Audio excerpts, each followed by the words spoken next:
Hey everybody, St. Paul here. Welcome to another episode of Music on the Run. I'm not even going to mess around here. You know who we got? Hey. Yeah, we got members of Earth, Wind, and Fire. They're coming up next on Music on the Run. Before we get started here, do me a favor. Wherever you got this podcast, make sure you subscribe, give us a rating, and if you have time and like what you're hearing, make sure you write a review. It really helps us get the word out so we can have a lot more people coming to the party. Hey everybody, I'm St. Paul Peterson. Friends gave me that nickname, and I've been lucky enough to tour with people like the Steve Miller Band, Kenny Loggins, Peter Frampton, Donny Osmond, to name a few. And when I'm not playing music, I love to run. And this is a podcast about how we stay healthy on the road, physically, mentally, and with our families. Welcome to Music on the Run.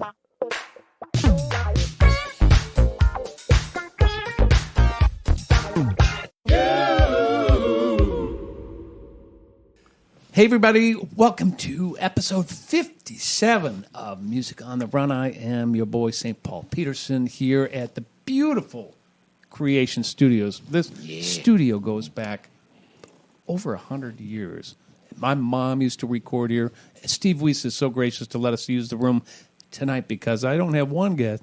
I don't have two guests. I have three guests tonight, and we'll get to that in a minute.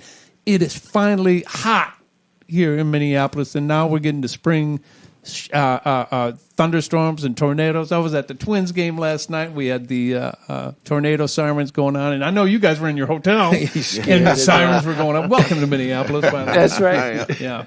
So the gentlemen I have with me today, they are three touring musicians with probably my favorite band and probably your favorite band of all time. I mean, talk about an influence on me in so many different generations.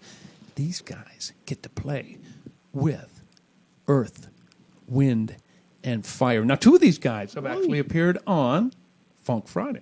Yeah. That's right. And we have to get the third, and we will later on because we're going to do a live Funk Friday a little bit later. We'll see if we can fit it into the podcast. Otherwise, just watch next Friday and you'll see it. Please welcome John Paris on drums. He's the drummer for Earth, Wind, and Fire. Morris O'Connor and Serge Dimitrijevic on guitar. Fellas, you made it to Minneapolis. Yeah, we did. Man. And it's not freezing. And it's not freezing. Yeah, I know everybody's like, we love Minneapolis, just not January. Yo. Yeah, it's not January. John, you got ties to Minneapolis like crazy. Yeah. And so do you, Morris. You have family here. Yeah. Yes, I have a brother in St. Paul, actually. Is that right? Yeah. That's why I can't get any tickets here when I come. They all go away. They all go Gotta away. give them up to family. And I have in-laws in Minneapolis as well. Is that right? Do you have any family in Minneapolis besides me? Not that I'm aware of. Besides Just you, You of just course. me. Okay, Absolutely. good. Well, because you're a Peterson now. No, I mean- That's right. That's right. That's what we do to every musician who comes into town. Come on, They all man. become Peterson. Yep. So good to see you guys, and Absolutely. thank you for taking the time out. You got a day off, and you said, no, we're not going to take a day off. We're going to come hang with Paul That's right. P. That's right. Absolutely, man. That's what we got to do. Without We a have to doubt. talk about the plan that we almost had. Oh, yeah. Yeah. Please, let's get John, it. John. tell him about what you called me. John called me on the phone and said, Oh, man. I was like, okay, we got a day off before we get here, which is very rare. I'm like, maybe we can pull off some of this. First of all, I was amazed that you were in town.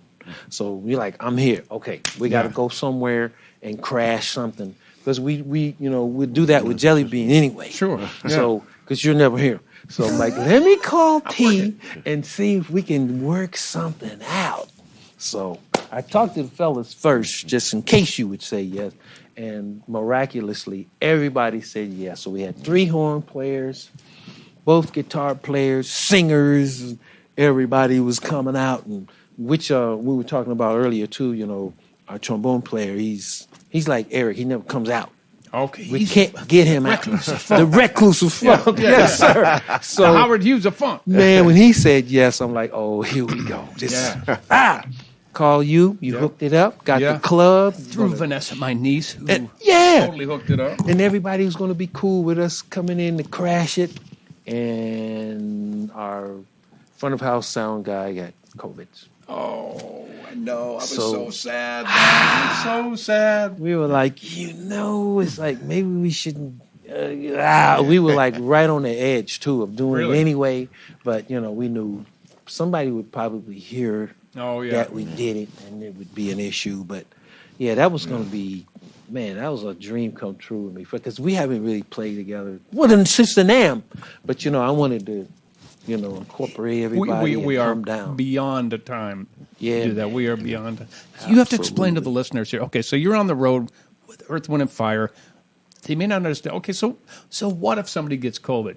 Talk about the pod that you got going on here to keep the Earth, Wind, and Fire machine happening. Morris, tell us about what that's like to be in that.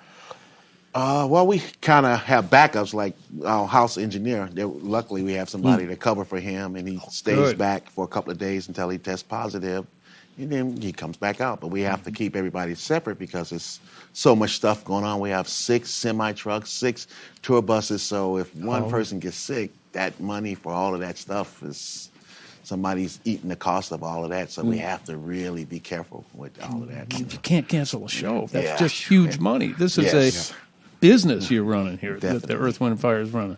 Well, we kind of did, didn't we? Yeah, What? last year.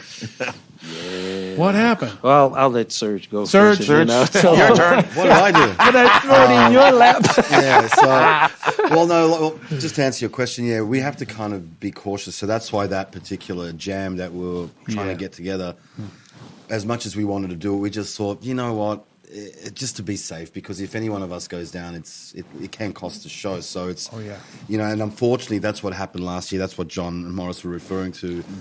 We were how long were we out for? About 6 weeks or more? Yeah, we almost were done. We were right there. The last 4 days, I think. Yeah, we were out for a couple of months, and just that last week, unfortunately, a couple of the guys in the band got COVID. Yeah. And we had to cancel the shows. Yeah, so we made up for them. Fortunately, we could do it in February, but we were one of the lucky ones. A lot of the tours were basically shutting shop a week in. Yeah. 2 weeks in, and then they had to just basically stop. We were fortunate to pretty much make it to the end. Yeah, we did good. Did really well, man. Have things for COVID relaxed a little bit, or is it still pretty intense as far as your particular camp goes? I think it's a bit more relaxed. It's a bit more relaxed, but we're still being diligent as far as taking the precautions. Yeah, for us, wearing it's masks. Just doing a PCR test before we go out on the road. Yeah. doing that Smart, stuff. yeah. yeah. Otherwise, not hanging in rooms with lots of people, hence not being able to do that thing. So, Yeah. Right. But the audience, Right. they're like, "What mask?" You do see some with masks, but you'll see. So- It pulled back, but Everybody's tired of them, but man, I think Yeah. they saved a lot of lives. for sure. Oh yeah. For They sure. saved a lot of lives. All right, so we got to hop in here now. Because there's 3 of you, I'm just going to ask some questions of you. John, what is your Minneapolis connection? I think I've known you probably the longest. Yeah. So- Well, okay. How much time we got? 6 hours and 42 Let's minutes. go. Okay. Okay. Give me the condensed version of your Minneapolis. That's a tough one to do. Okay, so I'll go in as quickly as I can. We were in a band, in Oakland, and it was relatively competitive, but friendly competition. We all helped each other out and grew. Eddie was in that band. Eddie was the leader. I love of the band. him. Yeah, so we got horns, the whole thing. We stepping in the whole 9, right? So when Sheila left George Duke, now we're talking 80, 79, 80 right. or so. She decided she wanted to do an R&B version of herself, come out front, on the drums. So I knew who all the Escovedos were, because, I'm like percussion, like, up there. Of course, pops. And we're looking at her, fantasizing the whole 9. But I digress. Join the club, bro. So- Join the club. Yeah. I think we're all members of that club. Brazilian Love Affair, that album was like, Come on, I was like, see, I remember. I was like, who is that? We were in competition with each other, but that's another course, story for all another of us time. were, Anyway, man. yes. So, Continue. she put her brothers on the case, go around looking for some musicians, I want to scoop them out. And I saw one at a gig of ours. I'm like, I know who this guy is. I'm going up to him so they see what's going to happen. Right. And we're kicking it, and I'm thinking, I got to pop the question, right? And he goes, man, your keyboard player, man, he's really great, man. I'd like to meet him. Right? I'm like, yeah. Keyboard player that was playing with us at that time was Cat Gray. Oh, no kidding. Yeah, Cat was, Okay. and he doesn't get enough credit. I was, it's ironic we're talking about this now. I was telling the guys that he doesn't get enough credit for like doing this whole thing. So Cat goes and auditions, tells us, gotta go, playing with Sheila Escobedo. Like, of course you gotta go do that, right? Maybe 5 months later, he calls me. And Cat, he don't call you to chit chat, So Right. I knew something was up when he called, and he said it was about an audition for Sheila. I'm like, man, why would she want me on drums? She plays. He's like, no, it's not like that. She's gonna be out front singing. I'm like, well, I'll just go audition just to go look at her. I'll just go do it. I'm gonna go, right? So got up the nerve, went in. And it was cool. I could feel the energy. It was really cool. And got sent home, and nobody called. Oh. So I got impatient because I wanted to know, Right. if I got lucky, I got to tell these guys. And Right. if I didn't, then I go grab my pillow and Yeah. Well, you don't have to tell and anybody. release it. Yeah, Yeah. you're right. So I called Cat, and he goes, "What's going on?"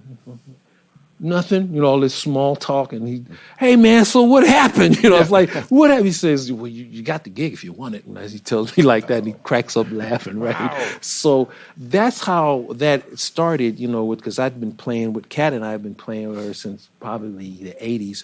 We did a showcase for Solar Records. Oh, wow. Okay. And it didn't work out Right. as well.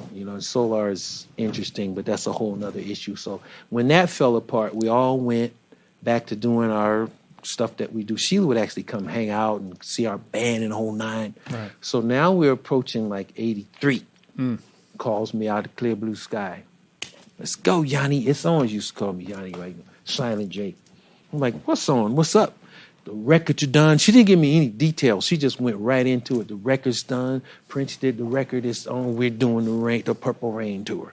So before that, while I was snooping around doing other gigs or whatever, I had the guitar player in the band. His name was Romy Geroso. That was with Sheila. He goes and does O'Brien by via the Whispers, because the Whispers was helping us with Sheila's record. Don Cornelius calls the Whispers, hey, I need a guitar player for O'Brien. Calls Romy. Romy calls me for O'Brien. So I go do it, and while I'm in that situation, he decides, Mr. Cornelius, who's ever one of my mentors, I love that man. He was incredible. I'm cutting my teeth. We're all cutting our teeth out there at Larrabee. Remember Larrabee Studios down there? Of course, yeah. Larrabee. Little Silas like, Jr. I used to hang out with all the that's time. right. There you go. That was Lou's favorite place. Exactly. Yeah. So we're in there figuring it all out, making mistakes or whatever, and just figuring out how to record as opposed to playing live gigs all the time. And Don decides he wants to sign the band also, aside from O'Brien. So we signed this contract. And if you know anything about Don Cornelius, you don't cross him. Ooh. You don't cross that guy, right? But that's pretty much the reason why I missed the Purple Rain tour. I had to tell her no. Oh. Because I was not going to tell this man that hey, yo, J. Don, Mr. C, check this. No, I wasn't about to do that. But that's the reason why I missed the tour. That right. Yeah, so I was in and out, and after, the Purple Rain tour, I got back in, with Sheila, and we, throughout the whole 80s, But that's how Eddie and Miko got on. You think Eddie would do it? I'm like, yeah, we're not doing anything. We're just playing clubs and making $20 a week. He'll do it. So, by the way, that's those still days. the same pay. it's still in the clubs. That's $20 a week. You guys get paid? So that's how Eddie and Miko got into, and I'm just like at home watching everybody do the Grammys and the American Music Award, because I was only out for 2 months, but I couldn't leave, and I'm like, but that's how it started. Wow. Way back then. Wow. Then you went on to play with Madhouse with my boy. There's the other thing. That's how. Well, Levi was Eric a part of Leeds. that band too. Levi was part of our band with Sheila. So at that point, he was playing bass with Prince. Right? Sheila goes, look for a drummer called JP. I'm like, whew, man, which was really, really heavy because I only had like 3 days to learn 16 songs with no titles, How but that numbers. works. How that That's whole crazy. thing works. But if you can hang, then they'll know that. That was another ploy. Can they hang? Can they learn it fast? Yo, That was a thing. man, and I Oh, yeah. crashed it, and I thought I was comfortable, and until our guy walks in the room. I'm probably eating a piece of chicken or something crazy, and we laughing and joking, and Levi goes, like what? Prince walks Yeah, in, of right? course. And I introduce myself and geek out for a minute, right? And he sits on top of the anvil case, and he goes, 7. Okay. The song 7. Yes. All right. Yeah.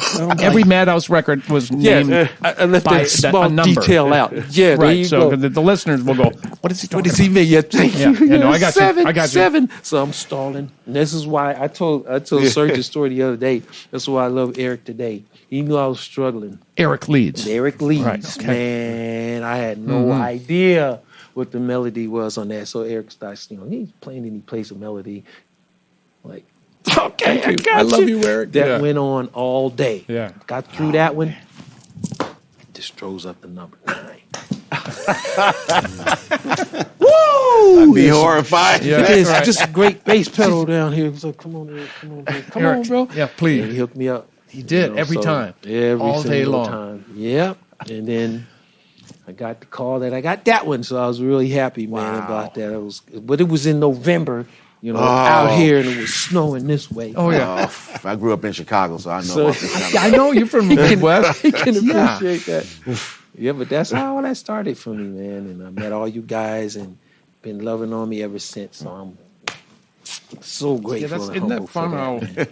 friendship can last that long, man? We don't get to see each other as much as we like, but it just seems like we pick up where we Yeah. leave off, and we got that music bond that will always Yes, sir. be that thread, Yes, sir. That's what's so cool. Morris, No okay, doubt. moving on to you. And there's so much more to talk about. Oh, I we'll can come do back an around. episode on each one of you, man, Yeah, with all let's this, with Patti LaBelle and Eric Benet and Stephanie Yeah. Mills and Bob Dylan. What? Oh, man, Anyways, no. we'll come to that another time. Bob Dylan's from here, isn't he? He is. My brother played on Blood on the Tracks. Oh, Billy P. oh, Played word. upright He on played Blood on on the that. Track. Oh, man. For his 60th birthday, I got him a platinum record of Blood on the Tracks. Oh, that's He had to awesome. clear it with the management. They're like, absolutely, no problem. Wow. That's awesome. So Billy, yeah, so Billy is unbelievable. He's been like a mentor to me.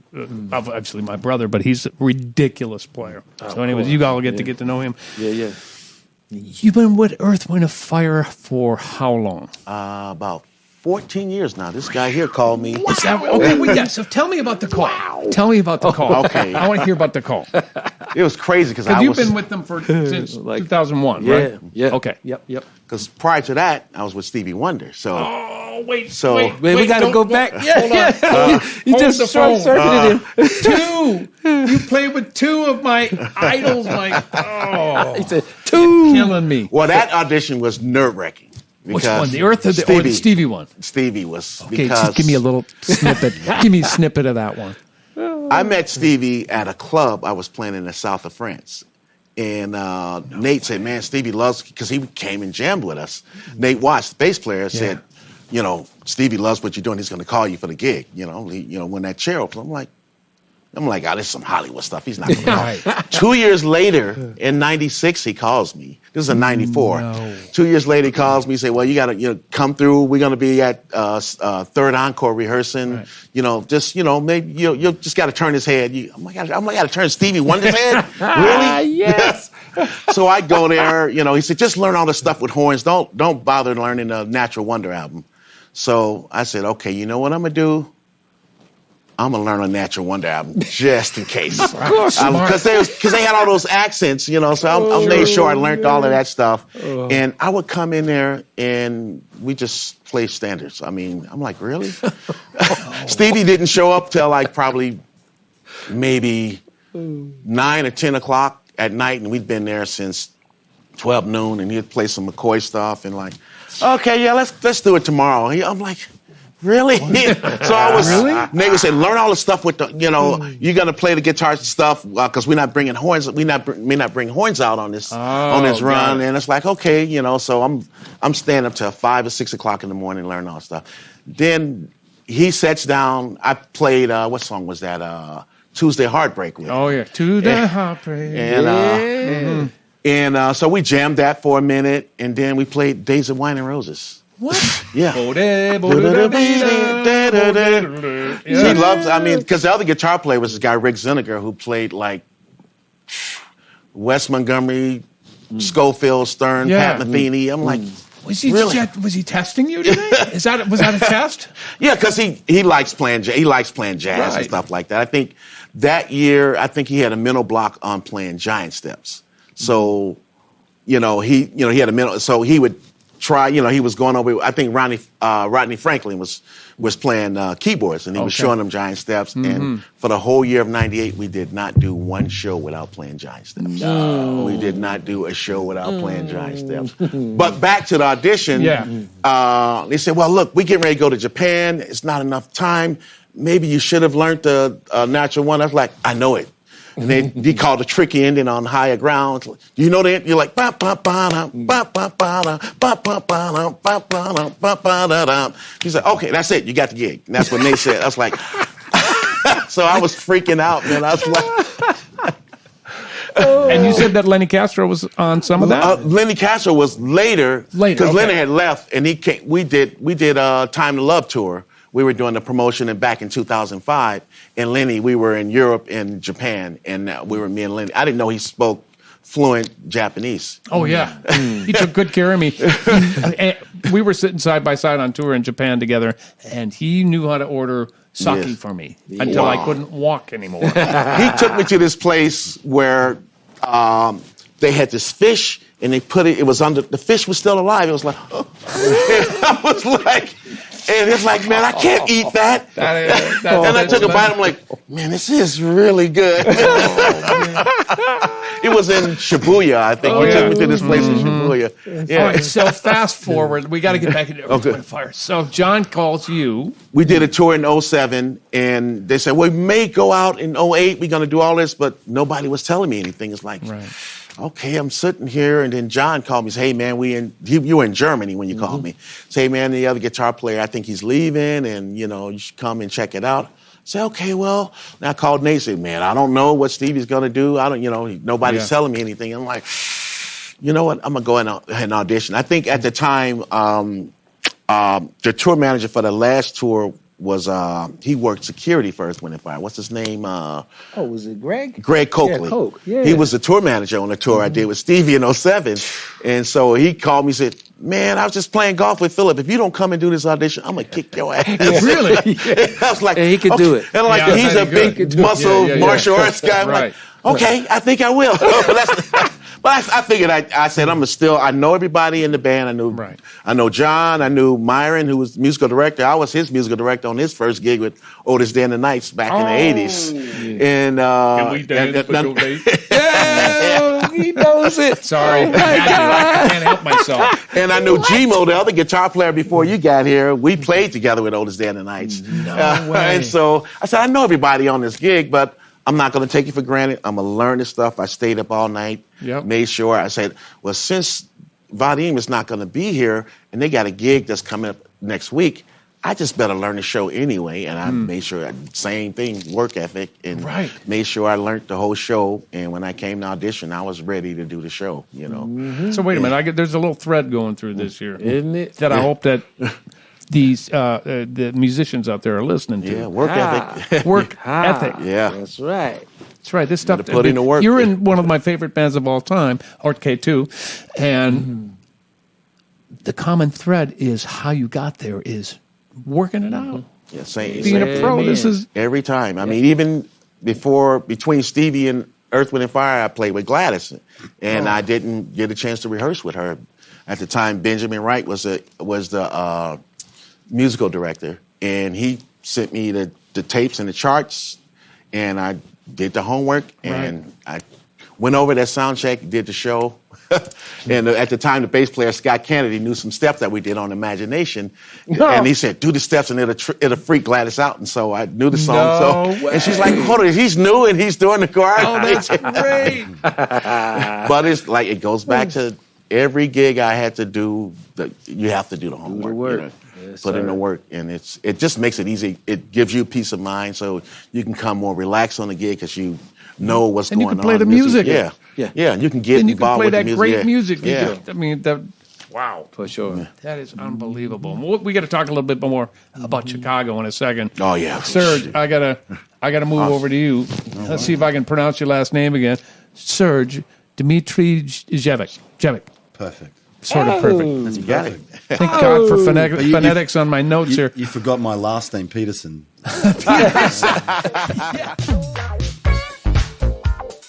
We're going to take a little break from the interview right now because I want to tell you about a couple of really cool things. First of all, we're having so much fun with our weekly 1-minute funk jams called Funk Friday. We've had so many world-class musicians on Funk Friday, including members of the Steve Miller Band, Fleetwood Mac, Gerald Hall and John Oates, Earth, Wind & Fire, just to name a few. You can check that out on all of our social media, but you can also see it on our YouTube channel. I also want to take this opportunity to thank all of our members who have supported us on Patreon. Don't know what Patreon is? Go to www.patreon.com/Music on the Run podcast, and there you'll get all sorts of information on how you can financially help us produce this podcast. There are all kinds of incentives listed there on the website, and there are many different levels on how you can become involved.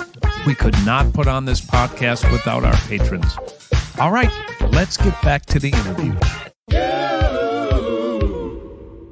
Dmitrijevic. Perfect. Sort of perfect. You got it. Thank God for But you- phonetics on my notes here. You forgot my last name, Peterson. That's my middle name. That's a given, though. Of course. Yeah. So you're from one of my favorite countries of all time. I love, and have so many wonderful friends in Australia. Tell me about the music scene there when you were growing up. Man, it was fantastic. Yeah. It was absolutely amazing. Live music 7 nights a week. You could go any venue. There's 5 bands playing. Yeah. You could stay till 6 o'clock in the morning. It was incredible. And then when I was coming up too, I had that opportunity to do that and work and just cut my teeth in clubs and like the smallest of venues to, bigger venues and just, working it out, how it works and the ins and outs of the whole thing and putting in the hours and all of that stuff. But it's really great. It's a great a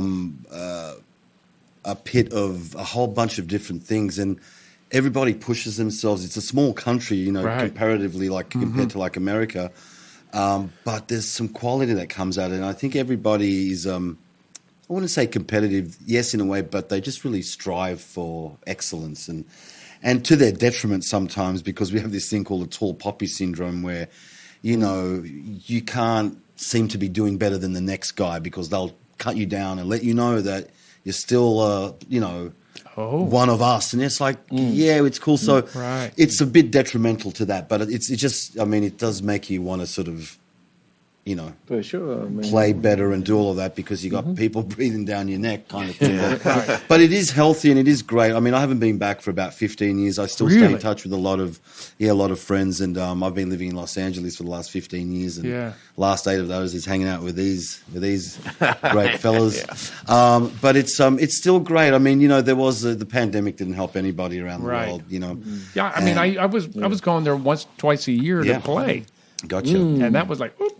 Yeah, that sort of stopped, and but now it's sort of picking back up, and it's getting back to what it was like, I think, everywhere else. But it's a great place, man. I'm really happy that I was able to cut my teeth there and learn a lot and play a lot, and I was working a lot. I was very fortunate that I got to a point where I could tour with major artists and do a lot of the sessions and all that sort of stuff. And people were like, "What the hell are you doing?" When I decided to leave, like, what are you doing? Yeah. I'm like, I'm going to go to America and, see what happens. They're like, what? How big of a jump is that? Did you have to start From scratch. completely From scratch. I knew nobody. I didn't know anybody. I knew a couple of friends of mine, and the reason I moved over, there was a couple of my best friends from Australia. They'd come over, and they were doing some original stuff, and I kind of needed a change. So it made sense to me, but to everybody else back home, like, what are you doing? You're the gigs are there, you've got your work in, and I was just like, yeah, I don't know, I felt like I needed some more, you know? Yeah. And so, yeah, basically started from zero and just started meeting people and, hey, I can play, let me play, you know what I mean? And then How did you break in? I mean, were you like sitting in places? Were you just being bold and going? Oh, all of the above, Okay. man, all of the above. And just Because my kid's out there, and this is good word for not only her, but for every other 20-year-old musician in, I don't care if it's L.A., New York, Nashville, they need to know.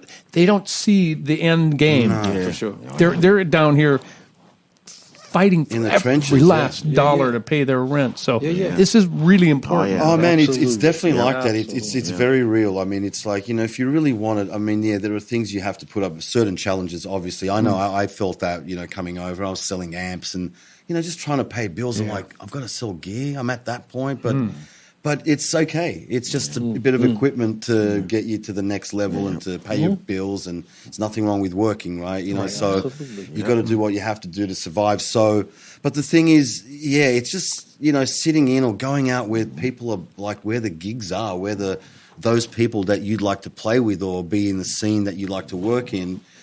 I'd say go and hang out at those venues because there's a lot of musicians hanging out, and especially in LA, there are so many great nights where there's all of the top guys playing or girls on a Monday, and you can go and check them out and just hang out, and you just, you know what it's like. You meet people, you talk, blah blah blah, and then from there, you know, you sort of got to do your thing. But that it's really old school and really back to basics. Yeah, the internet does definitely help. Like, you know, you can do the whole Instagram thing. You know, doing all this, that definitely helps. Right. But playing in your bedroom compared to playing in an ensemble, or you know what I mean, that's a whole nother world. Or being in a studio, you know, with you've never met the producer or the artist, and they're like, here's the track. Go for it. Go. Yep. You know what I mean? Like, It's not intimidating the first couple of times. but you've got to do that to know what that feeling is, right? Because when you do it at home by yourself, it's not the same. It's not the same. So, yeah, man. You got to bring your A game to every gig. Yeah, you exactly. know, a lot of free stuff matter at the what gig, beginning too. Hey, I still do it. If it's fun, I'm there. I'm with you, man. So really though, I mean, if it's I would go anywhere with you, knucklehead, like this thing we were going to do tonight. Yes, sir. That was not about the money, Oh, right? no, That no. was That's about right. the Yeah, love about and the the hang. hang and That's all right. that. Yep. Absolutely. That's right. So you must have been doing something right because I looked at your resume. Oh, yeah. You got to play with Aretha. Well, I technically didn't play with her. I played on one of her records because she doesn't Okay. travel. So you played together separately. Yeah, I cut it in LA. She at that point before she passed, she wasn't traveling anywhere to Okay. do sessions. Everyone came to her. I think she was in Atlanta or something like that. So I never got a chance to meet. I mean, when I got that call, I'm like, okay, this is going to be the best day ever. Right. Unfortunately, she didn't travel. She didn't have to. She's Aretha Franklin, right? Right. So, but I mean, it's definitely a great credit to have. But Boy, is it I just ever. wasn't fortunate enough to meet her. But you know, I would have loved to. But What about Ariana? same deal. Really? Same deal. I was working a lot at Brandon's Way studio, which is Babyface's Oh, yeah. studio. So I was cutting a lot of tracks there, and sometimes Do you know Chris Riddick-Tynes? no. Chris is one of the staff writers and producers. No, I know Anthony Dixon, Tony Dixon, and Paul, who was working. I was getting all the calls through Anthony. Got it. But so I'd go in there and there'd be tracks. I'm like, I don't know who I'm playing for. Then it's like, oh, that's for blah blah. I'm like, wow, okay.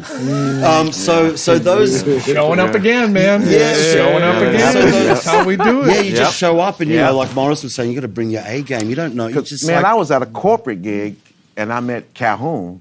That's how I got the gig with the Gap Band. okay. It's Calhoun. I'm like, Calhoun, Raymond like Calhoun. outstanding Cal, you know. Yeah. And he called me for the Gap Band gig, and it's like, just like you're saying, it's like a game to every. For every situation, Situation, really, yeah. yeah. Right. You know. So how did you get the call? Okay, now that's tell a me about the fast call. story. Funny Tell story. me all about this. Come on, Serge. Come on, Serge. Wait. All right, you getting the popcorn? Okay. Oh God, it's not that crazy. It's a really good story. I mean, I was doing a lot of church gigs around LA, Yeah. and I was doing, you know, I was one of the guys that was like, hey, can you do this? Can you do that? Fill in here, fill in there.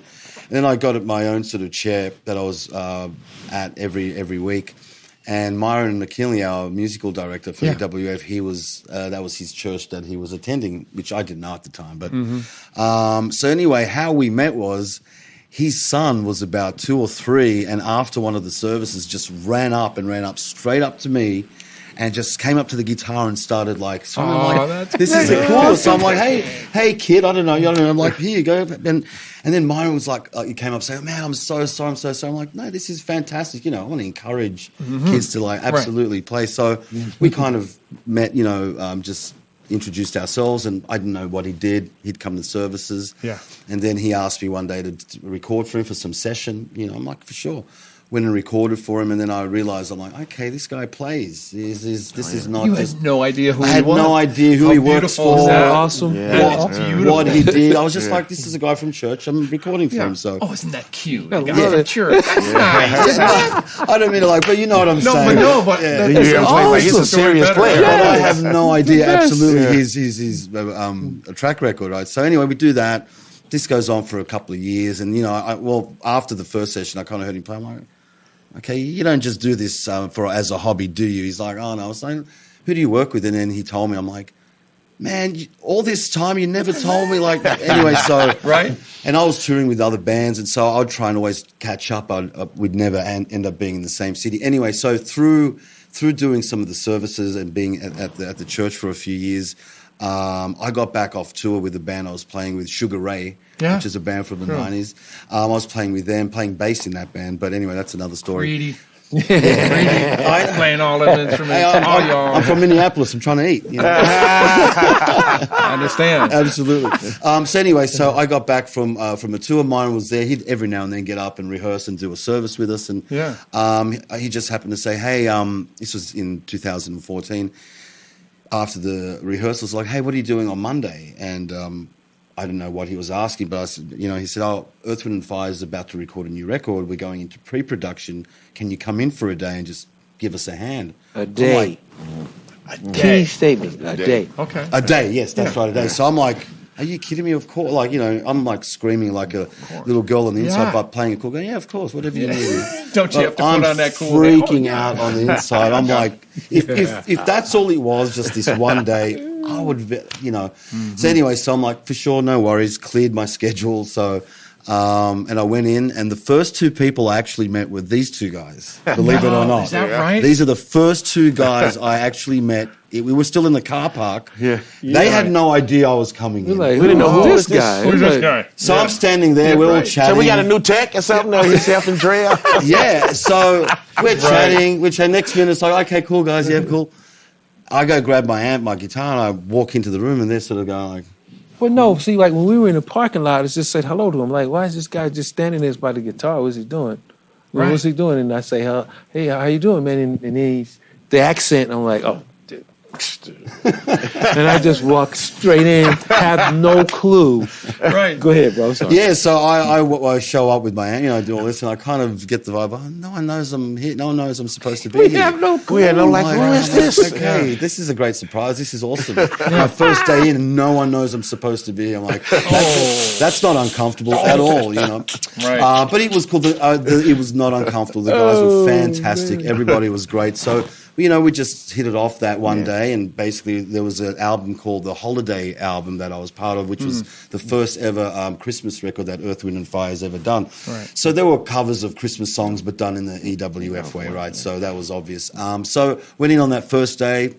We did it. We hung out. I was like, oh, you want to come back the next day? I'm like, absolutely. That ended up being the whole production week, and then that ended up being like, hey, you've done the whole week. Why don't you just do the record? So we ended up cutting the record in 5-6 days or whatever. And then after that, Verdine was like, hey, what are you doing this summer? Do you want to roll with us? I'm like, absolutely. What? Oh, man. So I think that was kind of like my audition process, because I know like Morris has got an audition story and everyone else, but I kind of feel like I never did the traditional sort of thing, but that I believe that probably was it. Sure. Seeing obviously how we work together. Yeah, we were working. We were like in each other's head. Yeah, it's so like, man, obviously that's easy to play together. Yeah.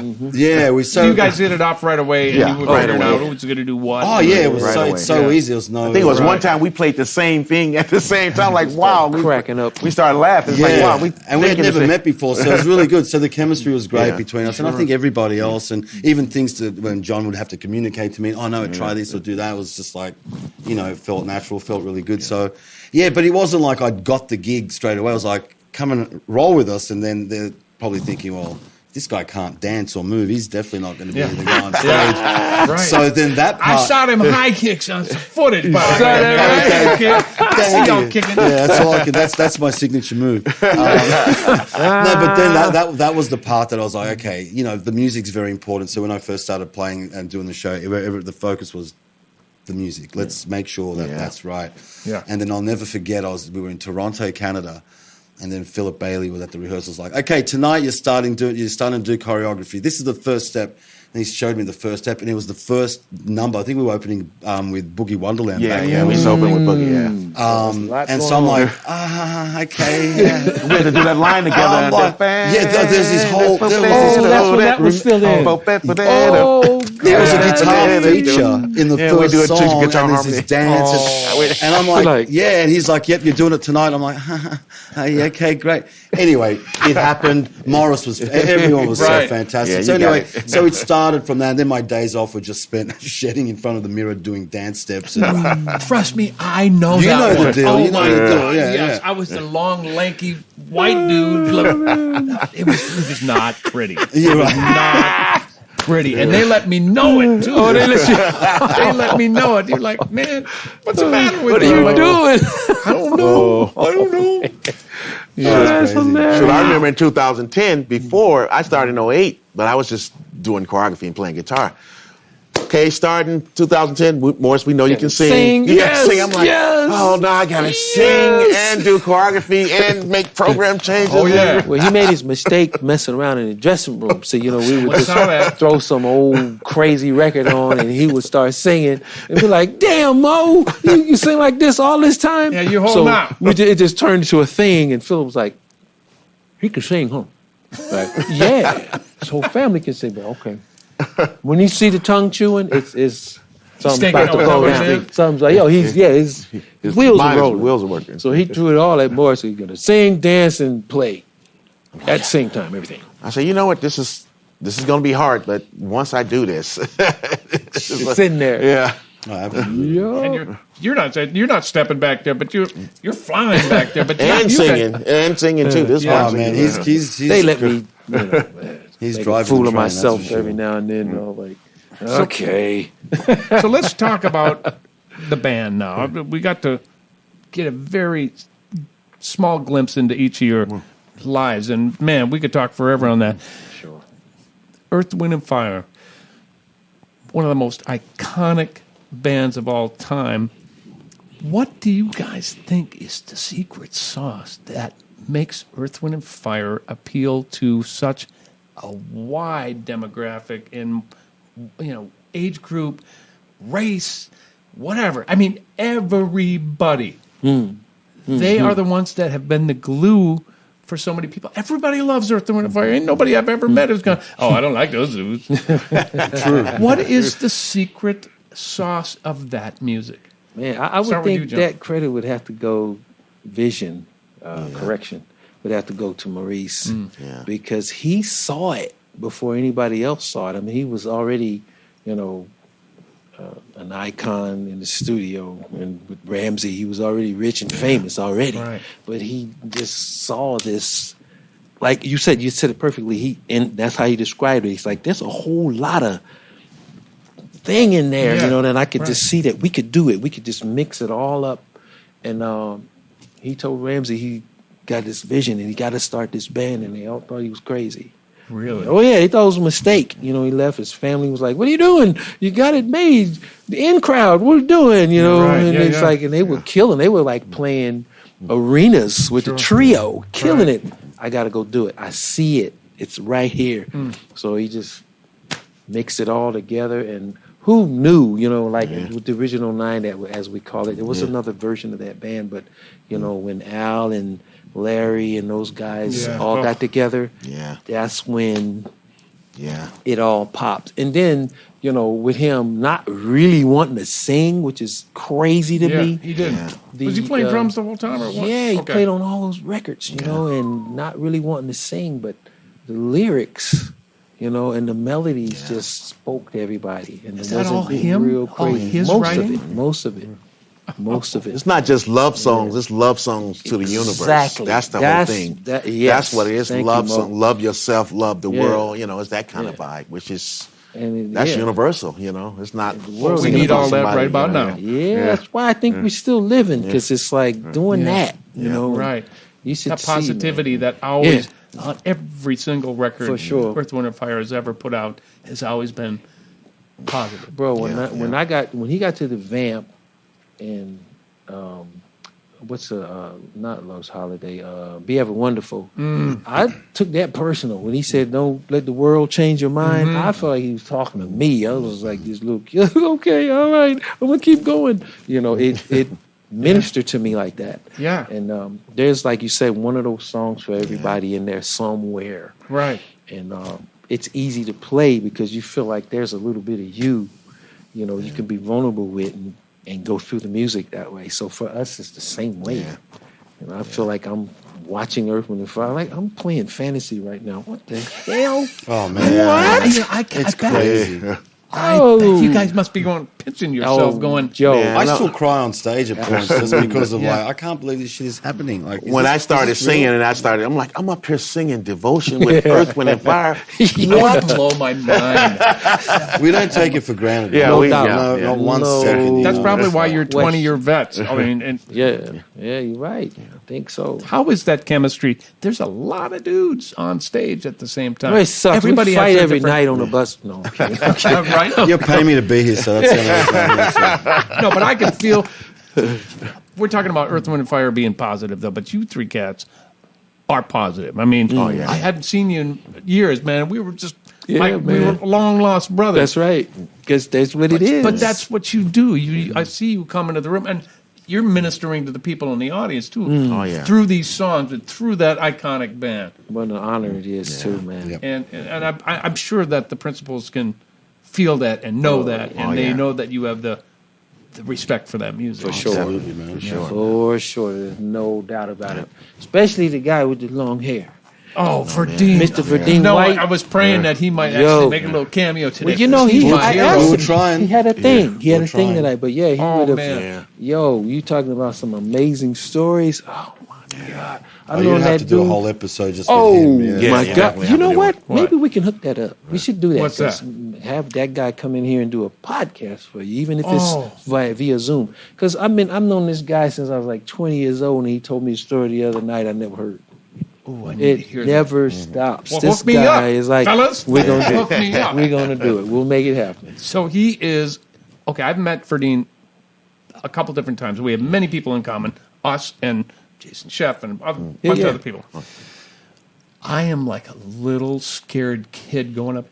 Hey, you know how you are when you meet someone. Oh, yeah. Just like, hey, what's up? Going For on? sure. You know, all over the place and very Verdine. But I'm like, he was so cool with me, and meeting your idols can either be a really cool thing or a disappointing thing. Tell me about You that. know, and he did not disappoint me. Nah, he's great. Oh, great. That's Yeah, awesome. very It's consistently amazing person. It's really cool.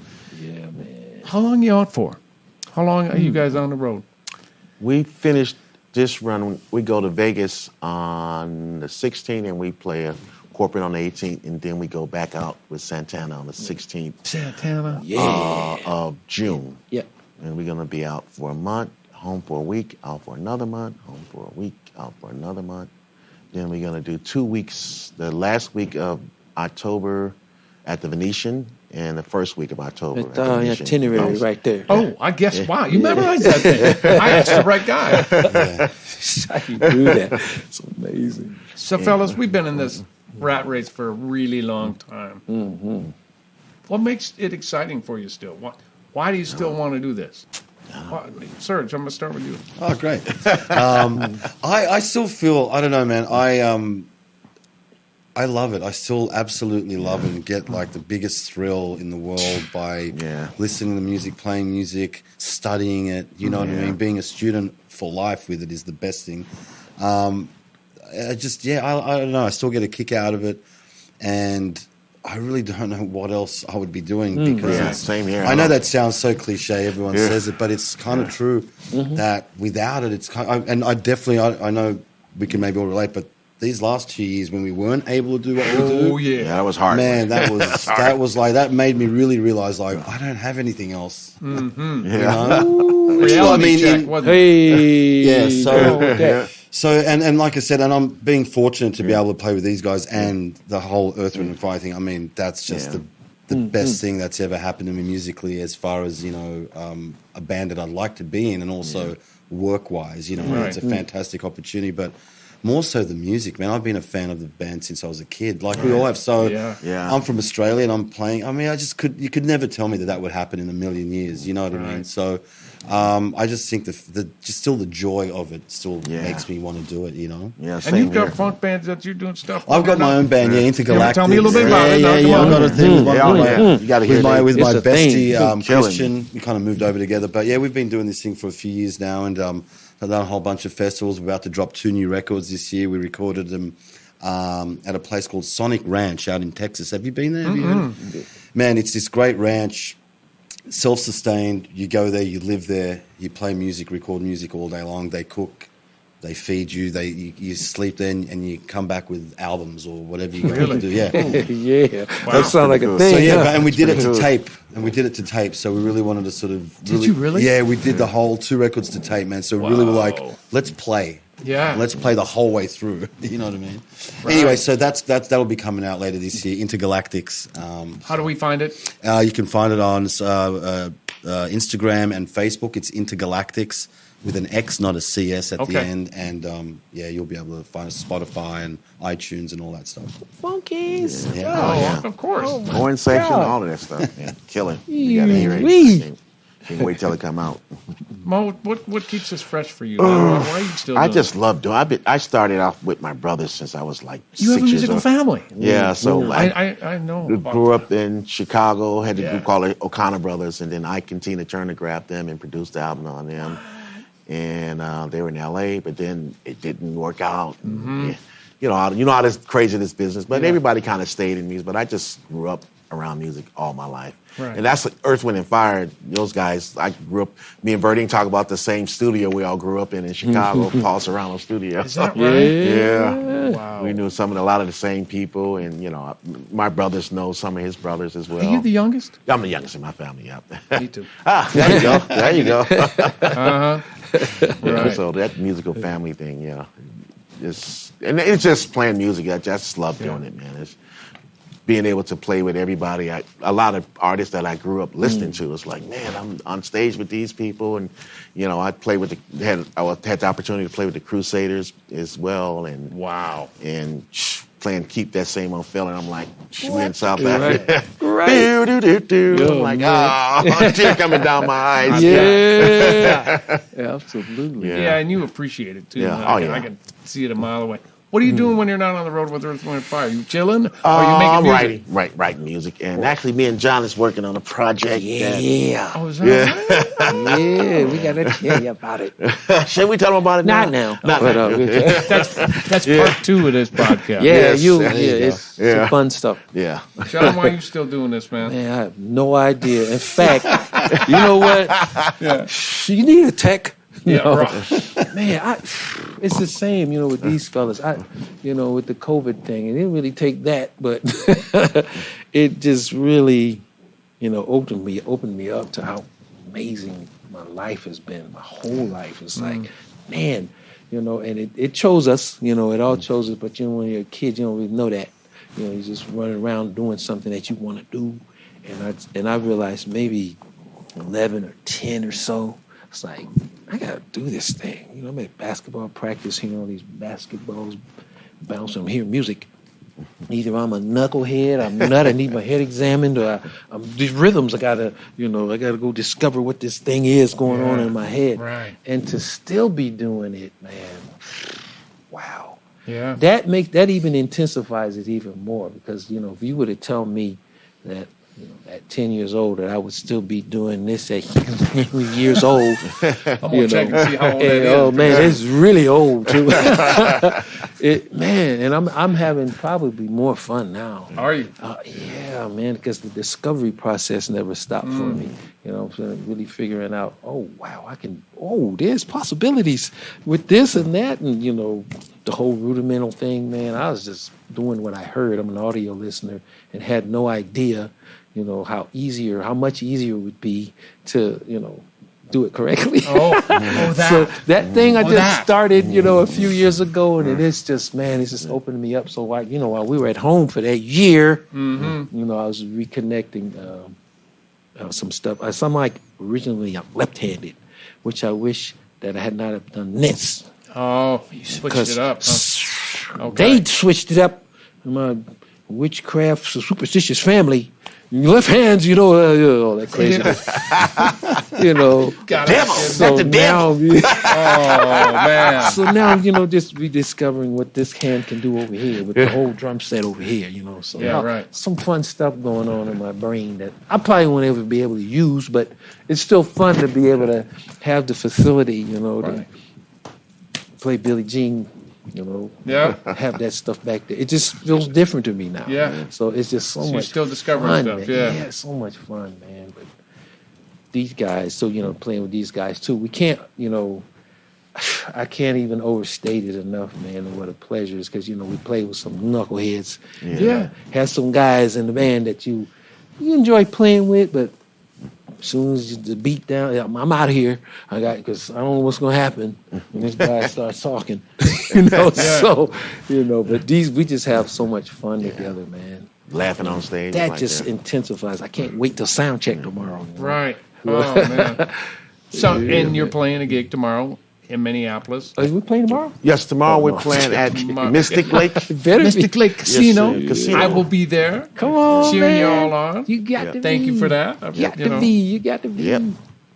Fellas, I can't thank you enough for spending an hour with me and telling, talking about your careers and your life with this iconic, incredible super band that you have the pleasure of playing with. And it's fun to be able to call you friends. And I'm proud of you all the time when I see you up there and when I'm watching you online. I'm like, that's my boy. That's right. That's great. right. It's just, how you do that with your friends. For sure. Right? It's like, yeah. man, you deserve that. Good for you, sure. man. I'm glad you're still out there Yeah. doing it. So thanks for taking the time to shed a little light on what it's like to be in this band. And I know my listeners will love this podcast. But wait a minute. We got to ask you some questions. No, you don't. We're done. No, you don't. Just What you one. got? What? Can we ask you just one? You can have one question. How did you get so funky? Because Lord. it's cold. Okay.